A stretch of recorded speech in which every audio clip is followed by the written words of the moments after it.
हाय everyone, welcome back. Topic number 1.3 देख लेता।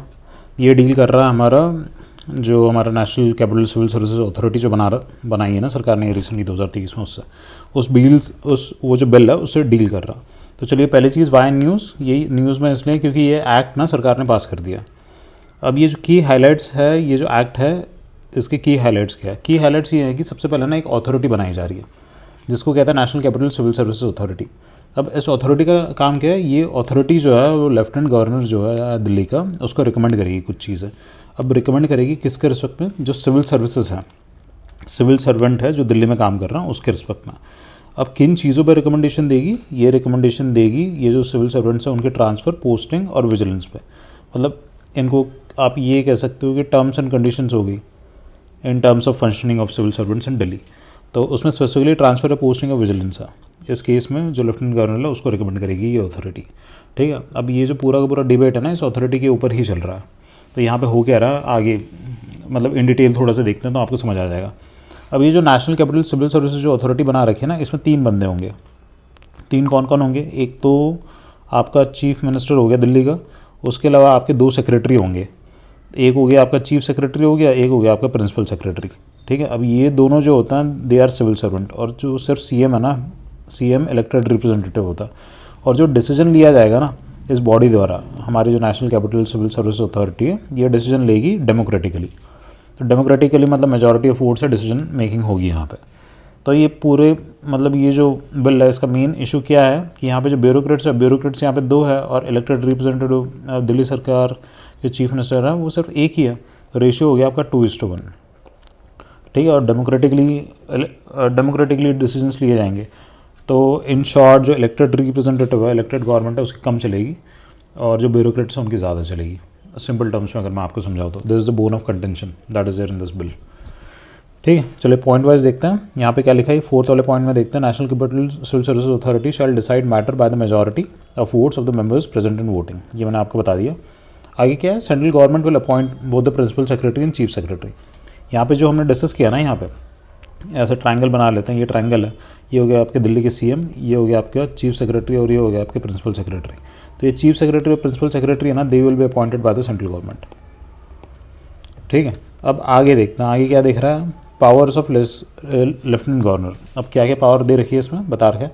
Matters where the LG may act solely in his discretion are. कौन से matter पे LG खुद से ही एक्ट कर सकता है? पहला, matters outside the legislative competence of the Delhi Legislative Assembly but which have been delegated to the LG। मतलब दिल्ली की जो लेजिस्लेटिव असेंबली है वो कुछ फंक्शन है जो नहीं कर सकती, और एलजी को वो जो अथॉरिटी वो डेलीगेट की गई है केंद्र सरकार द्वारा। उसके अलावा मैटर्स वेयर ही और she is required to act on the basis law in his discretion और exercise any judicial quasi judicial functions. मतलब डिस्क्रिशनरी पावर्स है जहाँ पे या तो एलजी को पावर दी गई होगी, या तो एलजी के पास डिस्क्रिशनरी अथॉरिटी होगी, या फिर ऐसे सब्जेक्ट्स जिसमें दिल्ली सरकार जो है वो लॉ नहीं बना पा रही। ठीक है। तो ये सारे काम एलजी कर सकता है।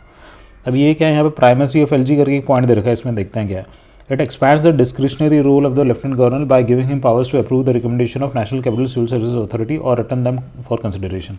क्योंकि अल्टीमेटली अपॉइंटमेंट या फिर रिकमेंडेशंस वगैरह जो दे रखे हैं इन टर्म्स ऑफ ट्रांसफर हो गया, पोस्टिंग हो गया, विजिलेंस हो गया, उस पर अल्टीमेट डिसीजन तो यहाँ पे लेफ्टिनेंट गवर्नर को लेना है। ठीक है। तो this kind of undermines the elected representatives और the elected government of the state. तो this point has to be kept in mind. और the decision of the lieutenant governor will be final, क्योंकि he is the nominal authority in the state, in the capital Delhi के अंदर। ठीक है। अब कोई भी डिफरेंस ऑफ ओपिनियन होगा ये national capital civil service authority में, तो इसमें भी अल्टीमेट जो आपका डिसीजन मेकिंग होगा that will be done by LG. ठीक है। आगे देखता हूँ, आगे का पॉइंट दे रखे हैं, ऊपर दे रखा है कंपोजिशन एनसीसीएसए का क्या है। आप चीफ मिनिस्टर ऑफ दिल्ली होगा, प्रिंसिपल होम सेक्रेटरी होगा, सेंट्रल गवर्नमेंट अपॉइंट करेगी, चीफ सेक्रेटरी ऑफ दिल्ली होगा। ठीक है। आगे देखते हैं क्या पॉइंट दे रखे हैं। Disposal of matters by minister, कुछ इंपॉर्टेंट है क्या इसमें, देखता हूँ। Certain matters must be submitted to the LG by the ministers of Delhi government through the chief minister and chief secretary for his opinion prior to permission. Order this includes किन किन चीज़ों पे पहले लेफ्टिनेंट गवर्नर को submit करना पड़ता है, permission वगैरह चाहिए, ऐसे करने की ज़रूरत नहीं है, पढ़ लेना, इतना ज़्यादा इंपॉर्टेंट नहीं है। अब गवर्नेंस मॉडल दिल्ली के केस में क्या है, थोड़ी सी यूनिक है। पहली चीज़, दिल्ली क्या यूनियन टेरिटरी है, सबसे पहली चीज़। ठीक है। उसके बाद क्या है, दिल्ली के लिए ना स्पेशल प्रोविजन ऐड किए गए थे 239A में। पहले 239 था सिर्फ, उसके अंदर फिर दिल्ली जो थी यूनियन टेरिटरी एज क्लासीफाई हुई थी। ठीक है। उसके बाद आपने क्या किया, दिल्ली को ना स्पेशल स्टेटस दे दिया। स्पेशल स्टेटस किस तरीके से, दिल्ली एक ऐसी यूनियन टेरिटरी होगी जिसके पास क्या होगी, खुद की लेजिस्लेटिव असेंबली होगी, खुद की इलेक्टेड गवर्नमेंट होगी जो सीएम हेड करेगा, और नॉमिनल हेड कौन होगा आपका, एलजी होगा। ठीक है, यहाँ पे देख लेते हैं क्या लिखा हुआ है। 69 कॉन्स्टिट्यूशनल अमेंडमेंट आपका 1991 में, 1991 से आपके एलपीजी रिफॉर्म्स भी शुरू हो गया था। ठीक है, conferred special status to Delhi and designated it as the national capital territory of Delhi, NCTD कह दिया इसको। ठीक है, इट एडेड आर्टिकल 239 AA, ये 69 कॉन्स्टिट्यूशनल अमेंडमेंट से ही ऐड किया गया of the constitution and made Delhi as a union territory with legislature, this important. ठीक है, and council of ministers, council of ministers है इसलिए तो चीफ मिनिस्टर है ना जो हेड करेगा काउंसिल ऑफ मिनिस्टर को। आगे देखते हैं, the lieutenant governor is designated as administrator और the nominal head is administrator. ठीक है, operating within the aid and advice of the council of ministers. ये तो मतलब एक जनरल कन्वेंशन है, कहीं पर भी गवर्नर होगा, कोई भी नॉमिनल हेड होगा तो he will have to act on the aid and advice of the elected representatives. For example, in case of centre, the president will have to act on the aid and advice of the council of minister that is headed by the prime minister, and specifically in case of union territories और in case of states, the governor or the lieutenant governor or the administrator will have to act on the aid and advice of the council of ministers।